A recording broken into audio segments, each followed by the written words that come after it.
राम नाम का जप करने से अकाल मृत्यु क्यों नहीं होती है। एक बार हनुमान जी ने अपने प्रभु श्री राम से अपनी माता अंजना के दर्शन के लिए जाने की अनुमति मांगी। प्रभु ने उन्हें सहर्ष आज्ञा प्रदान कर दी। हनुमान जी अपनी माता के दर्शन के लिए जाने वाले थे। उसी समय काशी नरेश श्री राम के दर्शन के लिए आ रहे थे। मार्ग में उन्हें देवर्षि नारद मिल गए। काशी नरेश ने देवर्षि नारद के चरणों में भक्ति पूर्वक प्रणाम किया। नारद ने पूछा, तुम कहाँ जा रहे हो काशी नरेश? काशी नरेश ने उत्तर दिया, देवर्षि मैं प्रभु श्री राम के दर्शन के लिए उनकी राजसभा में जा रहा हूँ। यह सुनकर नारद ने कहा, मेरा एक कार्य करोगे? काशी नरेश ने तुरंत कहा, ऋषिवर धरती पर कौन ऐसा पुरुष है जो आपकी आज्ञा पालन करने के लिए तुरंत दौड़ना पड़े। आप आज्ञा प्रदान करें। नारद जी ने काशी नरेश की बात सुनकर मुस्कुराते हुए कहा, तुम राजसभा में पहुंचकर प्रभु श्री राम के चरण कमलों में श्रद्धा भक्ति पूर्वक प्रणाम तो अवश्य करना, किंतु उन्हीं के समीप सिंहासन पर बैठे वृद्ध तपस्वी विश्वामित्र जी की उपेक्षा कर देना, उन्हें प्रणाम मत करना। काशी नरेश ने प्रश्न किया, ऐसा क्यों ऋषिवर? नारद जी ने उत्तर दिया, इस क्यों का उत्तर आपको बाद में मिल जाएगा। नारायण नारायण कहकर नारद जी चले गए और काशी नरेश श्री राम की सभा में पहुँचे। उन्होंने देवर्षि नारद के आदेशानुसार श्री राम के चरणों में श्रद्धा पूर्वक प्रणाम किया, किंतु महर्षि विश्वामित्र की सर्वथा उपेक्षा करके बैठ गए। काशी नरेश की इस उपेक्षा से महर्षि विश्वामित्र के हृदय में काफी चोट पहुंची, किंतु वे राजसभा में चुप रहे। बाद में उन्होंने प्रभु श्री राम से कहा, राम तुम मर्यादा पुरुषोत्तम कहलाते हो, इसलिए तुम्हारी राजसभा में तुम्हारे उपस्थित रहते हुए मर्यादा की अवहेलना उचित नहीं। महर्षि विश्वामित्र की बात सुनकर प्रभु श्री राम ने आश्चर्य से पूछा, गुरुदेव मेरे रहते कब और कहाँ मर्यादा का उल्लंघन हुआ? आप कृपया पूर्वक बतलाने का कष्ट करें। विश्वामित्र बोले, आज ही राजसभा में काशी नरेश ने तुम्हारे चरणों में तो प्रणाम किया, किंतु उसने मेरी सर्वथा उपेक्षा कर दी। यह कदापि उचित नहीं। मेरी राजसभा में मेरे ही सम्मुख आपकी उपेक्षा, यह तो मेरा भयानक तिरस्कार है। उन्होंने प्रतिज्ञा की कि आपके समक्ष मैं अपने 3 तीक्ष्णतम बाण पृथक करके रख दे रहा हूँ। इन 3 बाणों से आज संध्या तक काशी नरेश मारा जाएगा। परम पराक्रमी श्री राम की यह प्रतिज्ञा वायु वेग से सभी जगह फैल गई। काशी नरेश ने सुना तो उसका कंठ सूख गया।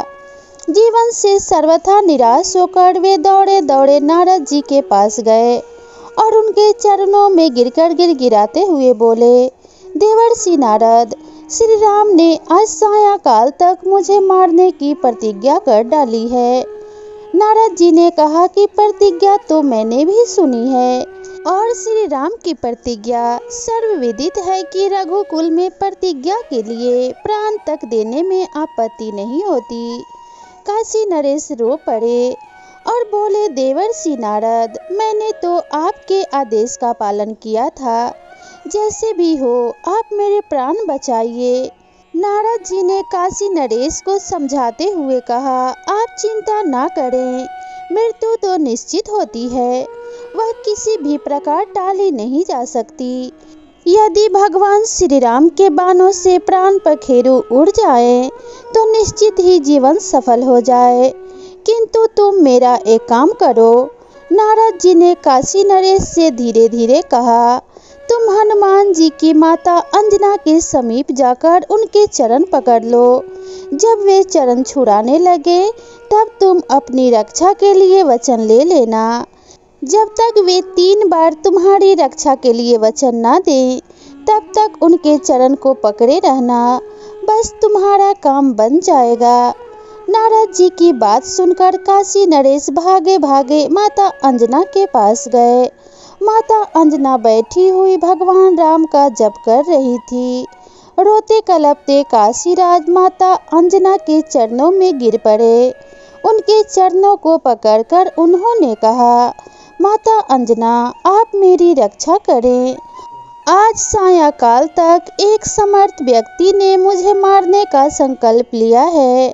तुम्हारे अतिरिक्त मेरे प्राण और कोई नहीं बचा सकता। रक्षा करो माँ, रक्षा करो। माता अंजना बोली, किसने और क्यों तुझे आज संध्या के पूर्व ही मार डालने का प्रण किया है? काशी नरेश बोले, माँ तुम मेरी रक्षा का वचन दे दो, अन्यथा मैं अभी तुम्हारे चरणों में ही अपने प्राण त्याग दूंगा। वात्सल्यमयी सरल जननी ने कहा, मैं तेरे प्राण की रक्षा का वचन देती हूँ। फूट फूट कर रोते हुए काशी नरेश ने अधीर होकर पुनः प्रार्थना की, माँ मुझे संतोष नहीं हो रहा है, मेरा विश्वास करो, मैं तेरी प्राण की रक्षा का वचन देती हूँ। सर्वथा सरल दयामयी जननी ने 3 बार कहते हुए कहा, अच्छा अब तो बता, तुझे मारने की प्रतिज्ञा किसने की है? काशी नरेश ने कहा, भगवान श्री राम ने। उन्होंने आज सायंकाल तक मेरे वध की प्रतिज्ञा की है और इसके लिए उन्होंने अपने तीक्ष्ण 3 बाण भी निकाल कर अलग रख दिए हैं।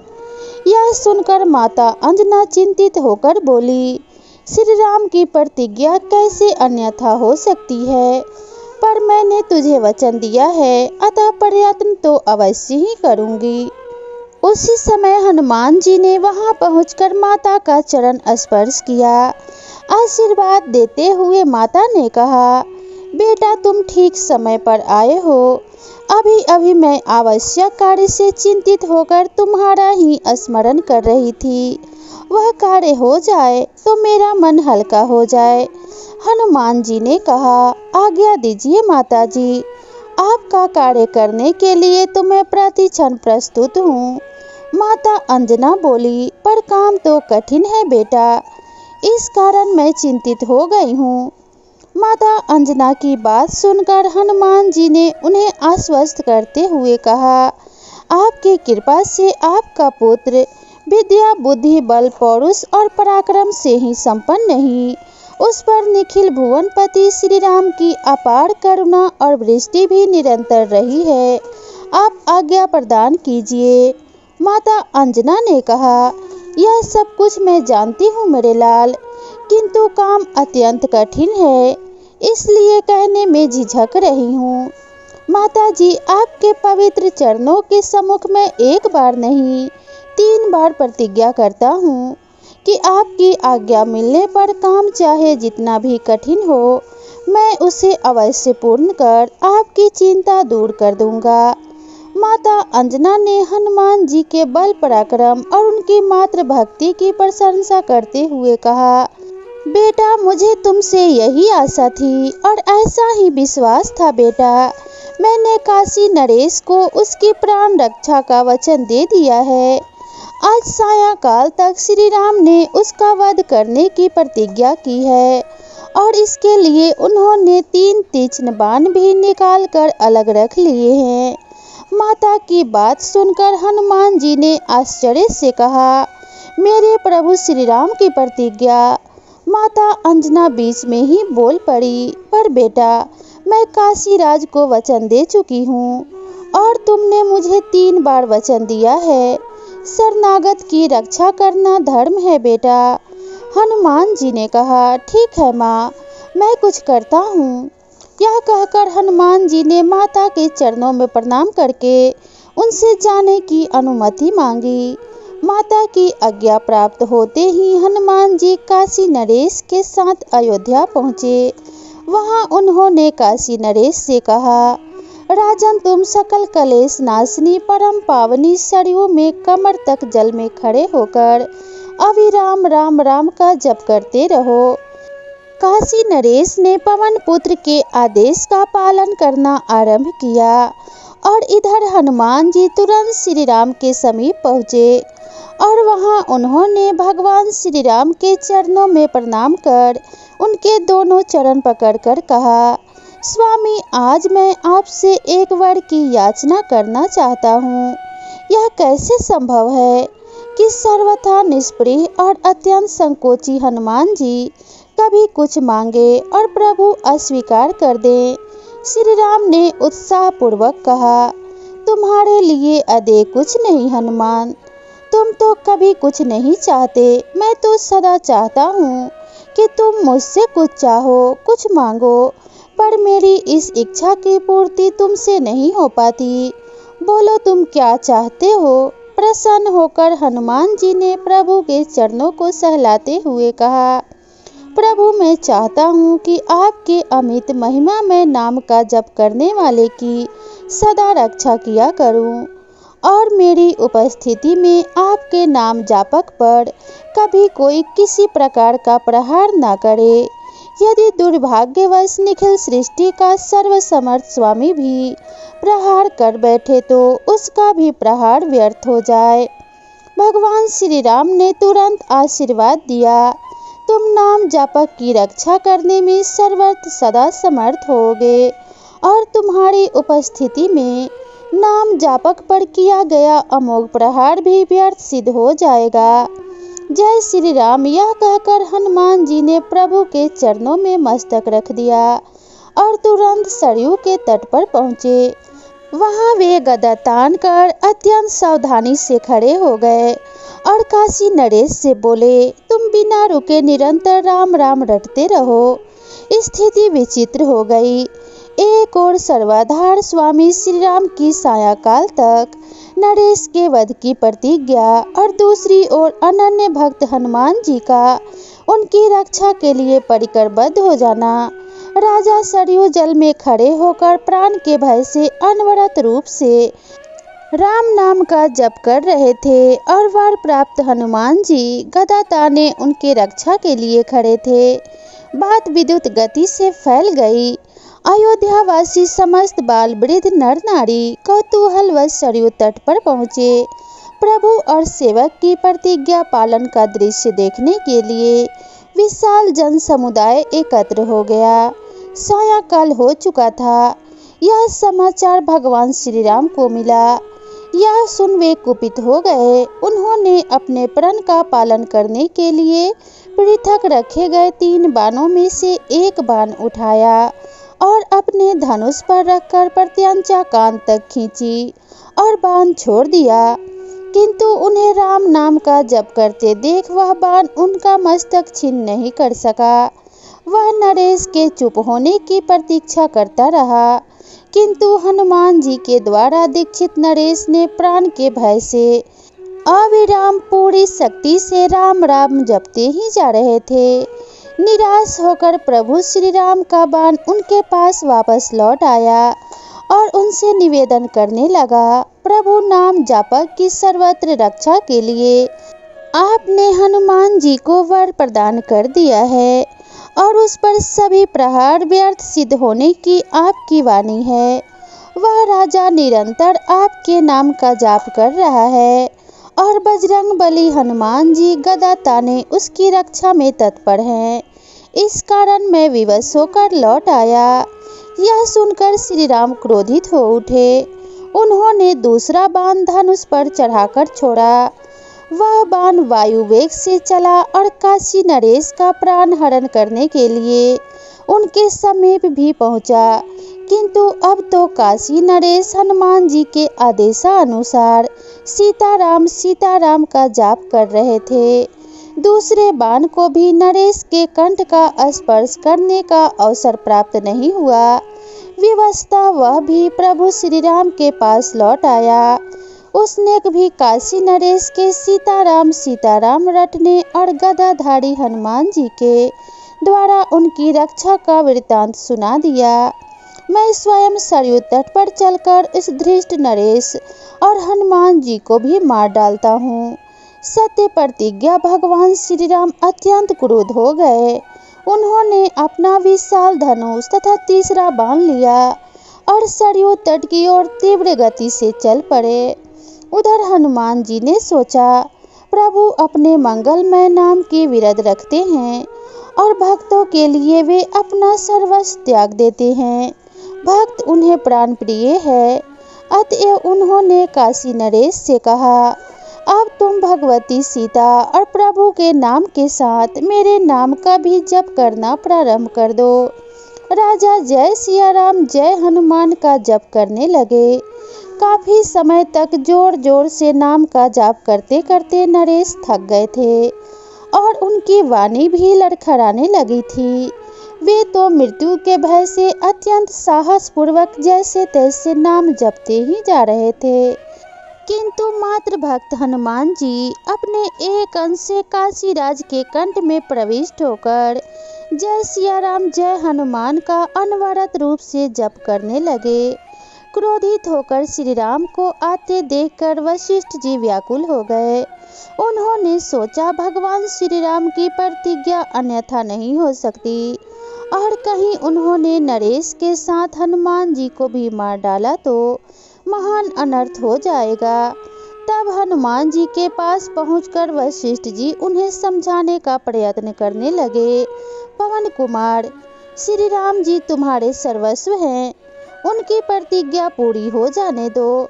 नितांत समीप होने के कारण उनका क्रोध बढ़ता ही जा रहा है। वह राजा तो श्री राम के पावन स्पर्श से जन्म मरण से सदा के लिए मुक्त हो जाएगा। एक राजा के लिए अपने स्वामी के सम्मुख तनकर खड़ा हो जाना तुम्हारे जैसे सेवक के लिए कदाचित उचित नहीं है। हनुमान जी ने अत्यंत विनय पूर्वक कहा, गुरुदेव, मैं त्रिलोक में भी अपने सर्वसमर्थ प्रभु के समीप तनकर खड़ा होने की कल्पना भी नहीं कर सकता। मैं तो अपने प्रभु के नाम और उनके वरदान के रक्षा के निमित्त प्राणाहुति देने के लिए प्रस्तुत हो गया हूँ। मेरा इससे अधिक सौभाग्य और क्या होगा कि मैं अपने प्राणाधिक प्रभु श्री राम के नाम एवं उनकी वरदान की रक्षा में मैं उनके ही करकमलों से छोड़े गए उन्हीं बाणों से शरीर त्याग कर उनमें ही विलीन हो जाऊं। वशिष्ठ जी ने सोचा, इन ज्ञान मूर्ति को विचलित करना संभव नहीं। तभी उन्होंने देखा श्री राम सरयू तट पर पहुंचने ही वाले हैं। महर्षि विश्वामित्र भी वहां उपस्थित होकर भगवान और भक्त की यह लीला देखकर चकित और चिंतित हो रहे थे। तब वशिष्ठ जी ने काशीराज से कहा, नरेश, तुम शीघ्र ही महर्षि विश्वामित्र के चरण पकड़ लो, वे सहज दयालु हैं। जय सिया राम जय हनुमान का जप करते हुए काशीराज ने दौड़कर महर्षि विश्वामित्र के चरण पकड़ लिए। उनके अश्रुओं से महर्षि के चरण भीग गए।